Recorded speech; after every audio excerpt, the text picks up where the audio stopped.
There was an interview that I watched with Joe Budden, the pod god, and Isiah Rashad. Hey, Love it. Have you seen the interview? yes, I did. What'd you think? Great, amazing. Great, perfect, man. So, one of the main headlines, was that Isiah Rashad says he identifies as sexually fluid in this new interview. Now, I'm not really going to harp on that per se, but Isiah sat down with an interview with Joe Budden. It was released on May 26th, and during the interview, Rashad said that his sexuality was fluid. He also addressed the leaked video of him having an intimate physical encounter with men, and he basically addressed that situation. And he continued that he's more attracted to a personality and sometimes the intellect of an individual. And he just added that he has an understanding with himself that he knows not to expect anything as far as attraction. And I thought that was really, really honest. I thought it was an amazing interview. He told Joe Budden about how he felt about the reaction of the leaked video. And the first couple days were kind of weird for him. He wrecked his car 2 times. First time was intentional. Yes. Second time was unintentional, but at the same time, you knew the type of distress that he had to be under in order for those things to occur. And he knew that he was going to have to talk to somebody about it. So he was already in counseling and stuff before that. He had fell off, and going through that situation actually put him back into counseling. He fell off the train and got back on. So good to hear that, because when you do need help, you need help. Yeah, and I'm glad that he took the time that he needed to let the situation just air out. Yeah. He saw the reactions. Again, round of applause for Joe Budden. First, he had that conversation with Nicki Minaj, and now this. And I am impressed with the ability that he has to make people feel comfortable, to feel transparent. The amount of tact and respect that he handled with this interview, it was amazing. It honestly made me a bigger fan of Isiah. Yeah. He seemed like such a great guy. You got to know him better, yeah. Yeah, absolutely, his upbringing and everything. Yeah.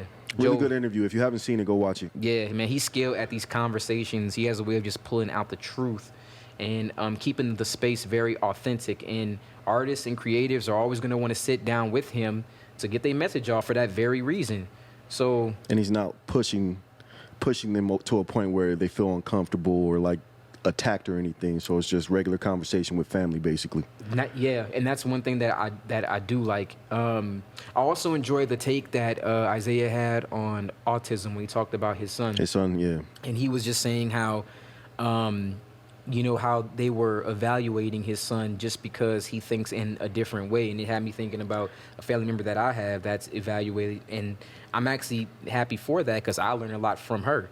So we really do need to know more about others, the way that they think and learn and absorb things, and not just try to put them into a box from whatever medium that we think is normal. Yeah. Because we all really learn and think in different ways, and it doesn't have to be abnormal just because. It's really the only difference about them is the way they take in information, exchange, and really interpret people.